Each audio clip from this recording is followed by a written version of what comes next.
Bonjour à tous, il est 7 heures et bienvenue dans Bonjour Omerta. Aujourd'hui, on se retrouve pour le deuxième épisode de notre matinale spéciale Anatomie d'une guerre, dans laquelle je suis accompagnée du journaliste Laurent Braillard, qui réalise une enquête de terrain depuis le début de la guerre russo-ukrainienne et qui nous avait parlé dans un premier épisode des persécutés du SBU. Aujourd'hui, on le retrouve pour parler d'un autre phénomène qui existe depuis le début de la guerre, les répressions religieuses. Monsieur Braillard, bonjour, merci d'être une nouvelle fois avec nous pour ce nouvel épisode. Merci à vous, bonjour Julie, bonjour à nos auditeurs. Alors lundi dernier, on a discuté déjà ensemble de la réalisation de votre enquête de terrain sur la guerre russo-ukrainienne et plus particulièrement, c'était le sujet de notre épisode 1, sur les persécutés du SBU. Aujourd'hui, on se retrouve pour un nouvel épisode sur le cas des répressions religieuses. Alors, pour commencer, est-ce que vous pouvez nous parler un petit peu justement de ces répressions, contre qui elles sont faites, par qui et quelle forme elles prennent ? Il faut faire un peu d'histoire avant cela, parce que la zone de l'Ukraine, ça a été une zone assez particulière. Si on remonte au temps assez ancien, et après l'invasion tatare de la Horde d'Or au XIIIe siècle, on a dans cette région l'Empire ottoman qui se trouve là, avec le Khanat de Crimée qui est une résurgence de la Horde d'Or, après la destruction au XVIe siècle du Khanat d'Astrakhan et de Kazan. Et puis on a évidemment la Pologne qui est là, donc la Pologne catholique. Et on a bien sûr évidemment la Russie orthodoxe. Donc on a trois religions qui s'affrontent. On se souvient bien justement des chevaliers teutoniques, même si là c'est pas la région, mais qui ont voilà dans des croisades tenté d'évangéliser les orthodoxes, les Slaves. Et donc, il y a un terreau ici assez ancien de guerre de religion qui est assez ancien. Mais alors, par contre, dans les temps... Alors, bien sûr, il y a, après la Révolution, etc., voilà, les obédiences, enfin, disons, les girons changent. Donc, l'Ukraine, évidemment, passe de main en main, on va dire. Mais dans l'ouest de l'Ukraine, par le fait que la Pologne est restée très longtemps, puis ensuite l'Empire austro-hongrois, c'est-à-dire quasiment, en fait, finalement, cette région va devenir russe que à partir du moment où Staline va gagner la Seconde Guerre mondiale et où ces régions qui étaient russes au XIIIe siècle ne l'ont pas été pendant tous ces siècles-là. Donc on a ces régions qui ont été évangélisées, qui sont devenues catholiques, et c'est en fait une forme de catholicisme assez différent. On les appelle les uniates ou gréco-catholiques. Et en fait, ils ont reconnu l'obédience de Rome depuis très longtemps. Ils ont leurs chefs, ils ont leurs évêques, etc. D'ailleurs, les diasporas qui se sont enfuis après la Seconde Guerre mondiale ont formé des évêchés à New York, à Toronto, à Chicago, etc. Alors ça, c'est une première composante dans la composante. Ensuite, il y a ces orthodoxes qui, par le fait du nationalisme ukrainien, surtout à partir du 19e siècle, mais ça va s'avérer assez prégnant au 20e, et surtout à l'indépendance de l'Ukraine, ils vont faire un schisme, qui est donc le patriarcat de Kiev, où ils se séparent de celui de Moscou pour des raisons essentiellement politiques. Là, c'est pas du tout une raison de dogme. On n'est pas sur un schisme, par exemple, comme le protestantisme et le catholicisme, où bien sûr on remet en cause certaines parties du dogme, etc. Et voilà, d'interprétation finalement de la Bible.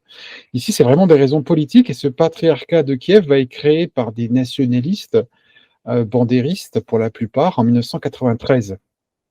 Et cette guerre de religion, elle commence déjà là.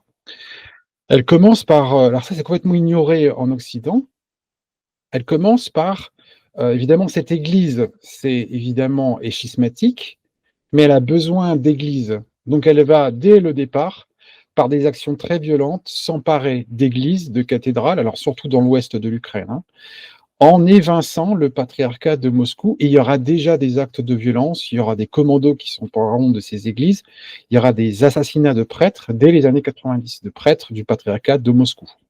Dans l'idée que le patriarcat de Moscou, c'est l'ennemi, et que donc on ne peut être, même sur des croyants, eh bien, un orthodoxe qui a pour chef religieux un patriarche à Moscou. Donc ça commence comme ça.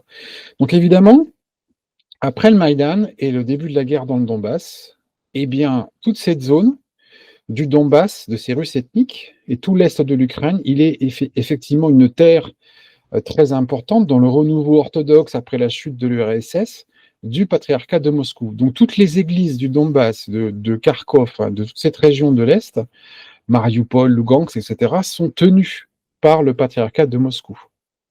Alors évidemment, quand la guerre commence, les troupes ukrainiennes sont composées, bien sûr, de gens qui sont dans le patriarcat de Moscou, et ceux-là, évidemment, ils sont politiquement incorrects en Ukraine.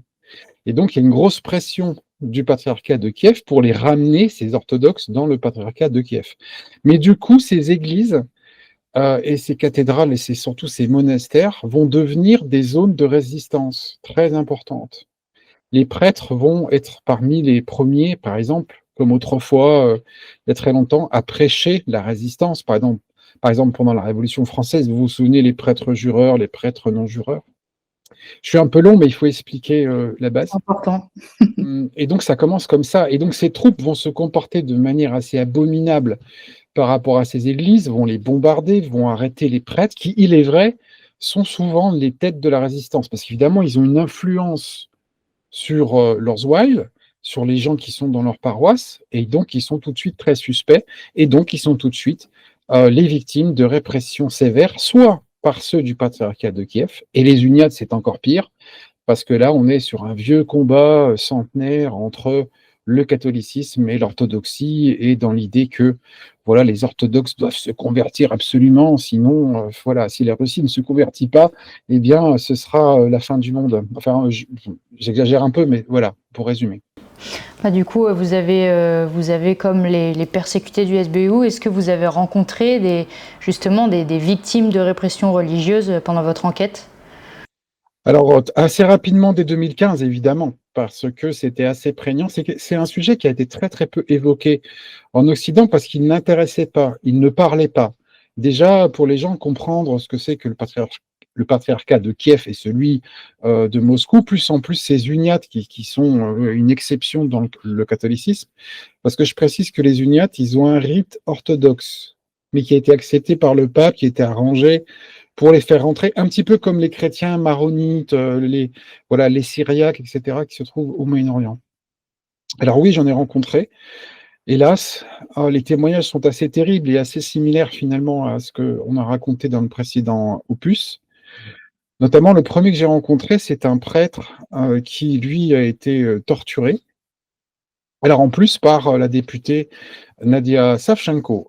C'est une députée ukrainienne qui est une bandériste notoire, qui était capitaine dans le bataillon Haïdar, un des pires en termes de crimes de guerre, et qui a laissé une traînée de sang dans tout le Donbass. Ça, c'est encore un autre opus, les massacres ethniques, on va dire. Donc c'est une folle furieuse qui a été députée ensuite, qui était aussi une pilote, elle était plutôt radio. Enfin, je ne sais plus comment sont la terminaison pour sa fonction dans un avion, mais elle est copilote dans un avion, si vous voulez. Voilà, c'était un personnage en Ukraine, c'est une sorte de garçonne, un peu, dans l'idée du combat aussi féministe. Une femme extrêmement agressive et qui, par la suite, d'ailleurs, sera inquiétée par le SBU parce qu'elle va faire des menaces contre Zelensky. Parce que comme elle est bandériste, il y a un aspect antisémite et il y a un aspect où, quand Zelensky disait on va faire la paix avec les gens du Donbass, ça passait mal.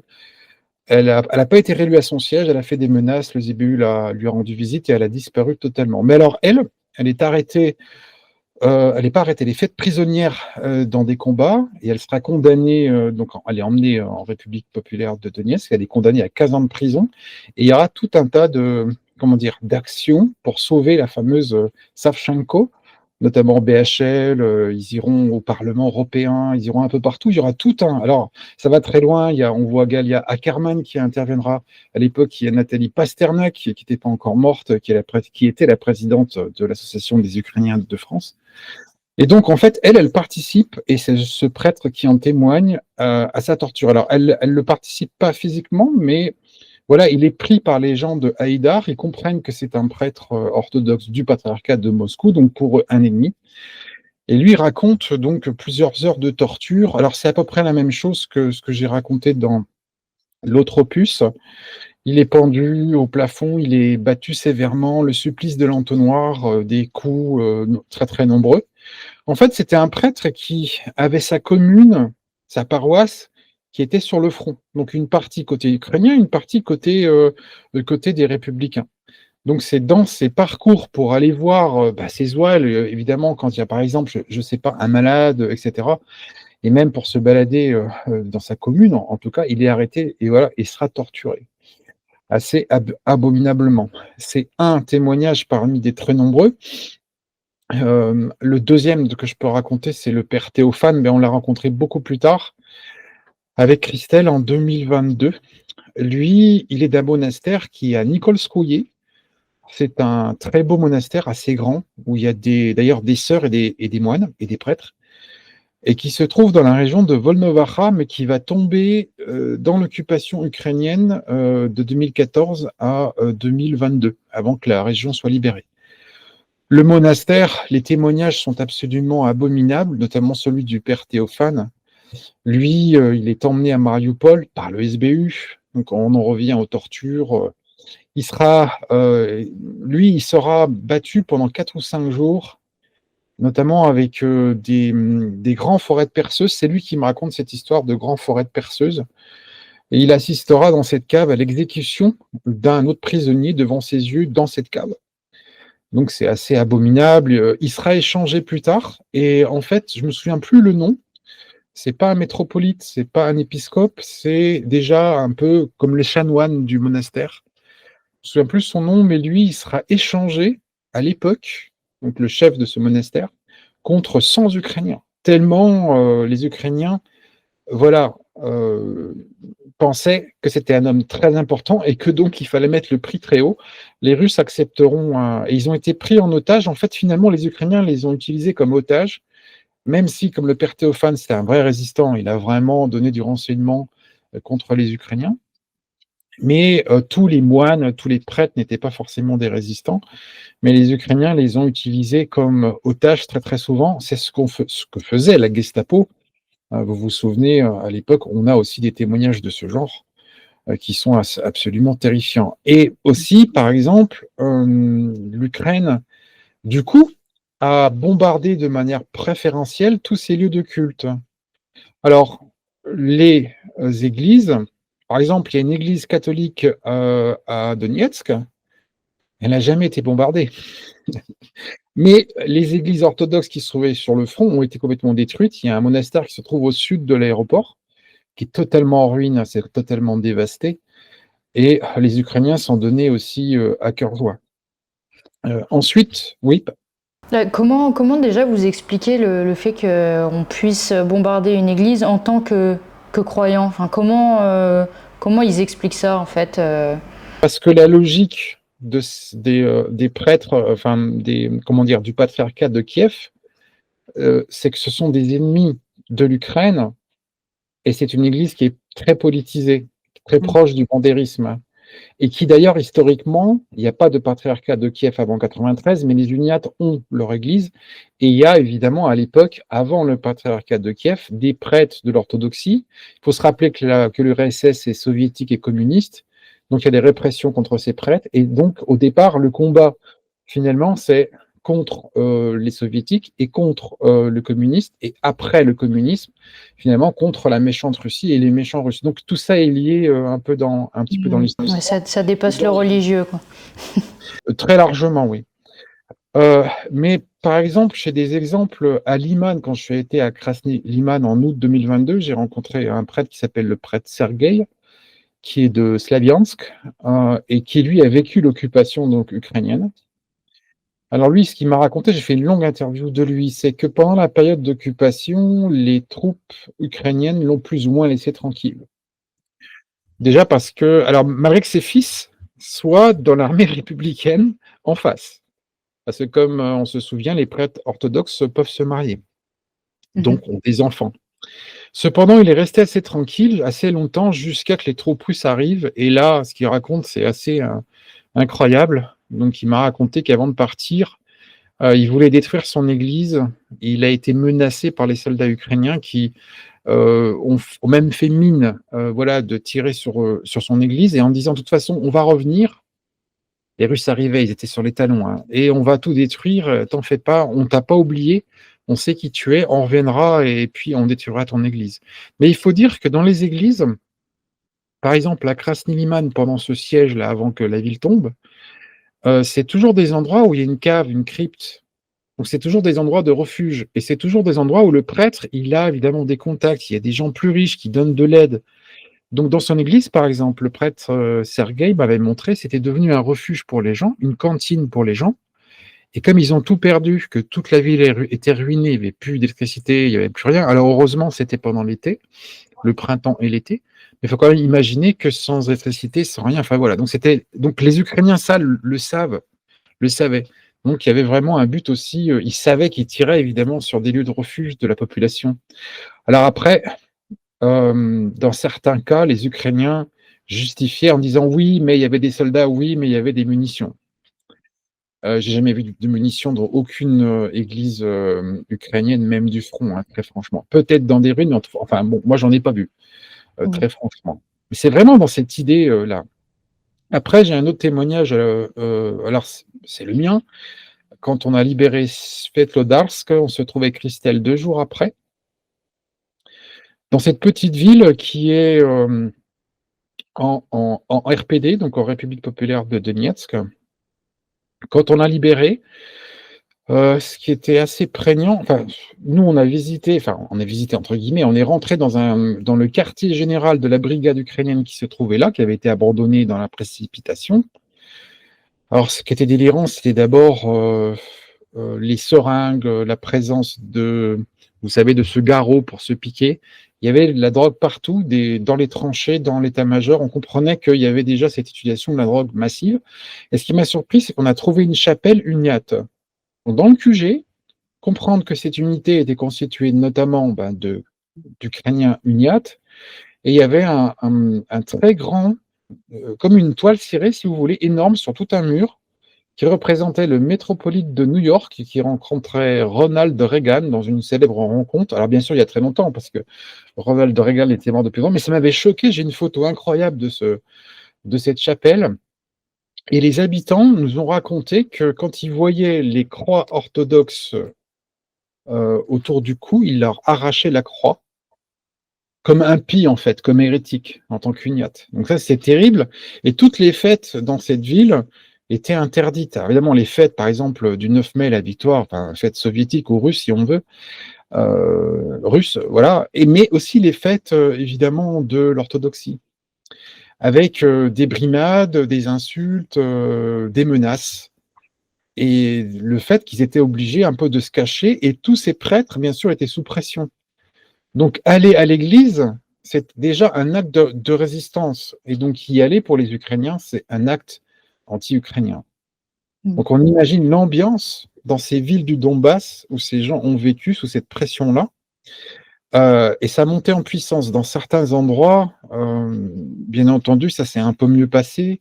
Et ça dépend beaucoup des unités, des chefs de bataillon, des gens qui se trouvaient là.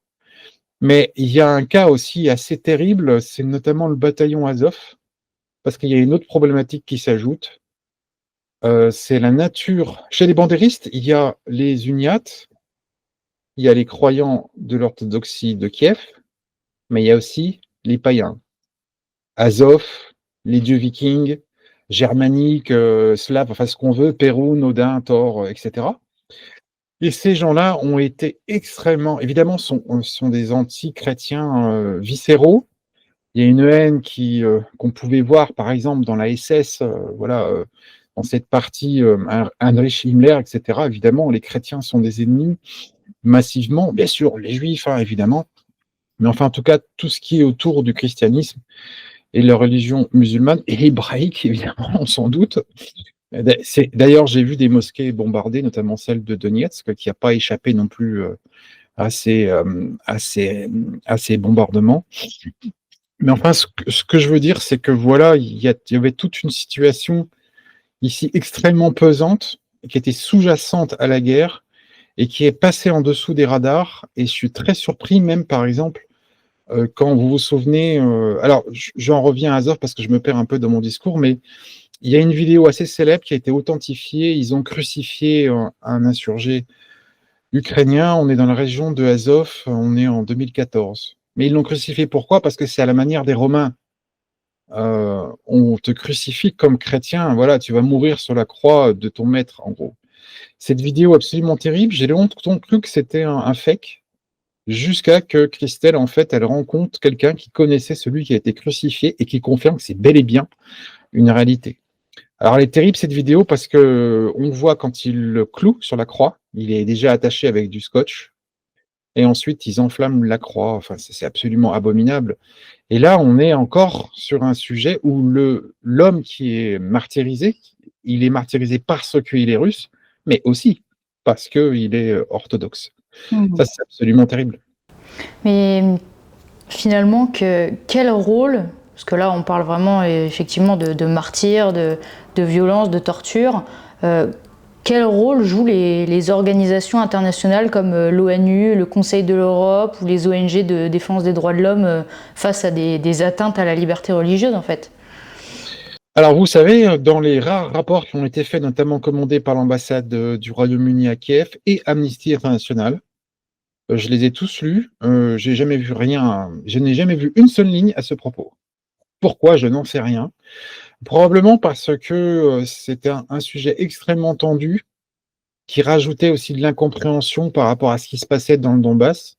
Et même pour les locaux, c'est difficile à comprendre finalement, quelque part.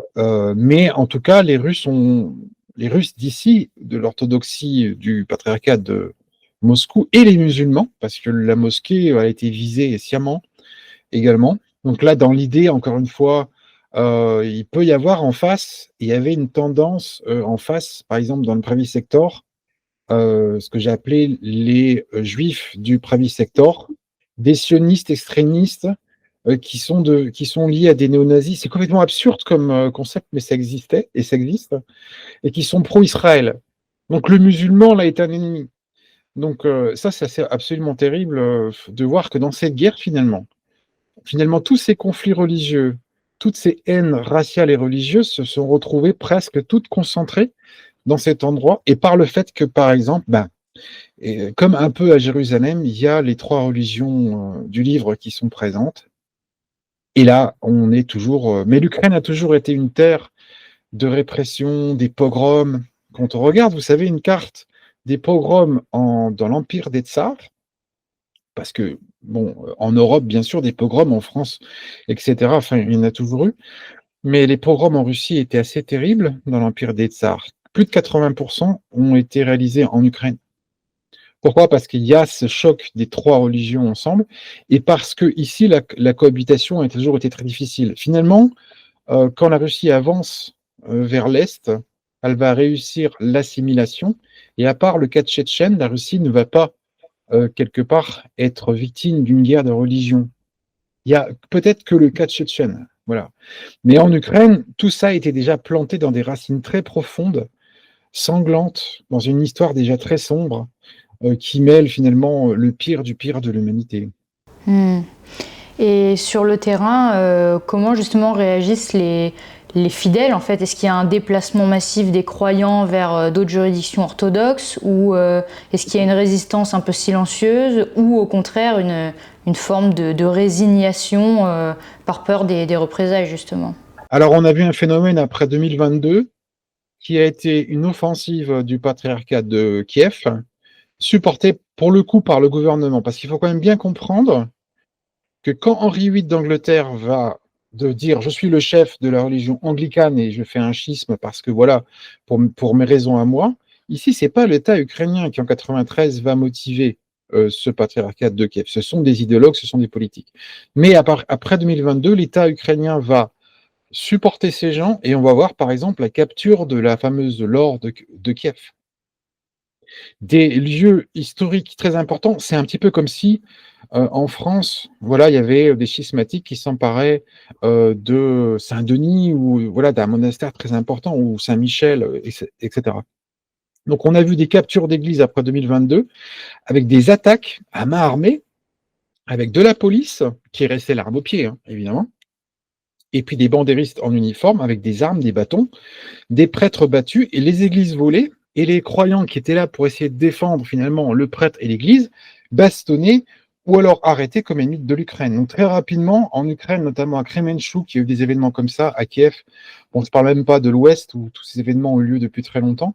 Mais dans le centre de l'Ukraine, où c'était resté assez modéré, et où ces faits s'étaient passés plutôt dans les années 90, à Lvov, Ivano-Frankovsk, là, après 2022, ça a été un déchaînement. 2022, 2023, 2024. Je ne pense pas que les croyants aient fui, mais de toute façon, beaucoup de Russes sont partis entre 2014 et 2021, et surtout 2014 et 2018. Ceux qui restaient, ils font le dos rond. Ils attendent, les Russes. Ils n'ont pas le choix.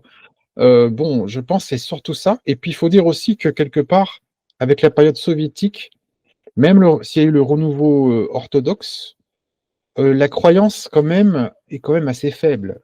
Pas au point de la France, mais quand même, il y a eu une érosion quand même des croyants. Les églises sont un peu plus pleines qu'en Occident, mais quand même.